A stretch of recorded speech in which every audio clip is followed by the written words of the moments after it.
Mediasi ala, bayar kucing dalam karung, di PN Sorong. Oleh Wilson Lalengke, Sorong, Senin tanggal 9 Juni tahun 2025. Di zaman Orde Baru, istilah beli kucing dalam karung cukup populer, terutama di dunia politik. Istilah ini merujuk kepada sistem pemilihan anggota DPR RI yang hanya melalui pencoblosan lambang partai politik tanpa disebutkan apalagi ditampilkan foto calon anggota legislatif yang dipilih. Sistem pemilihan semacam ini menimbulkan kekecewaan di kalangan pemilih karena ternyata hampir semua anggota DPR yang terpilih tidak dikenal, bahkan banyak yang tidak dikehendaki rakyat. Mengapa bisa demikian? Jawabannya adalah karena rakyat pemilih dipaksa untuk datang ke TPS hanya untuk mencoblos salah satu dari dua partai politik PPP dan PDI, dan satu ormas, yakni Golkar. Para pemilih tidak perlu tahu siapa kandidat yang dipilihnya. Semua calon ditentukan partai politik yang dicoblos oleh pemilih. Rakyat pemilih dianggap bodoh dan tidak layak menentukan calon legislatif yang layak duduk di parlemen. Analogi, dengan sedikit modifikasi, bayar kucing dalam karung, di atas itu ternyata jadi modus pemaksaan kehendak dalam proses sidang mediasi di Pengadilan Negeri PN Sorong. Sebagaimana dalam tulisan terdahulu berjudul, Membedah Absurditas Sidang Mediasi di PN Sorong, kasus ini lebih rumit dari kisah penggal tubuh alias dibelah dua seorang bayi oleh Raja Soleman.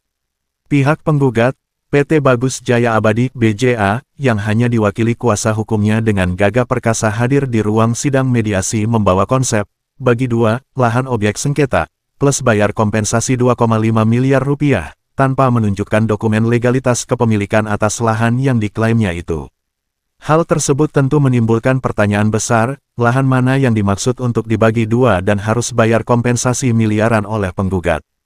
Ketika tergugat, Hamonangan Sitorus, mempertanyakan dasar klaim dan proposal, bagi dua, lahan dimaksud, pihak penggugat yang diwakili pengacara Albert Frastio, tidak bersedia menjelaskan alas hak atas klaim mereka dengan alasan hal itu merupakan materi pokok perkara, yang hanya bisa dibuka di persidangan.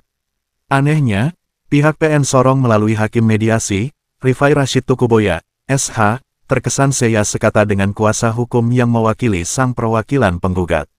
Hakim ini terlihat berpihak dengan mendukung ide untuk segera masuk ke tahap persidangan, yang artinya sidang mediasi dianggap gagal karena tergugat menolak untuk menerima proposal, bagi dua, lahan objek sengketa dan bayar kompensasi 2,5 miliar rupiah.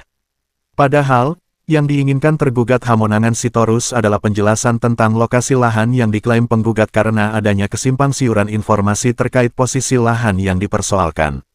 Merujuk kepada keterangan lahan yang dituangkan dalam proposal penggugat, sangat jelas terlihat bahwa lokasi lahan yang diklaim penggugat adalah wilayah laut yang tidak mungkin ada alas hak kepemilikan di atasnya. Berdasarkan fakta tersebut, maka sudah sewajarnya tergugat menanyakan kepastian lokasi lahan milik penggugat yang dipersoalkan.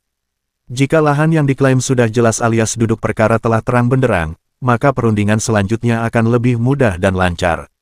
Ibarat kucing dalam karung sudah terlihat jelas jenisnya, warna bulunya, ukurannya, usianya, dan jenis kelaminnya, maka proses negosiasi berikutnya pasti lebih gampang. Hakim mediator semestinya merupakan sosok bijaksana yang dapat melihat itikat baik buruk para pihak yang dimediasi. Lebih daripada itu, hakim mediator seharusnya memahami persoalan secara jelas, tepat, detail dan tidak ada keraguan di dalamnya, sehingga dia dapat mendorong para pihak ke arah pencapaian solusi terbaik bagi mereka. Untuk itu, hakim mediator perlu memberikan ruang seluas-luasnya kepada setiap pihak yang bersengketa untuk menjelaskan dengan sejelas-jelasnya apa yang menjadi keberatan dan harapan masing-masing dalam perkara yang sedang dimediasikan. Dalam konteks mediasi yang didasari keinginan mempertemukan simpul kepentingan yang berbeda antara penggugat dan tergugat, adalah tidak elok jika salah satu pihak, atau bahkan semua pihak yang terlibat mediasi, tidak tahu dan paham apa isi karung yang dipertengkarkan di ruang sidang mediasi. Keberhasilan mediasi yang baik, benar, beradab, dan adil bagi semua pihak sangat ditentukan oleh pemimpin mediasi, yakni hakim mediasi atau mediator non-hakim. Untuk keberhasilan itulah, biasanya hakim mediator semacam ini diberikan apresiasi dan reward yang tinggi oleh institusinya.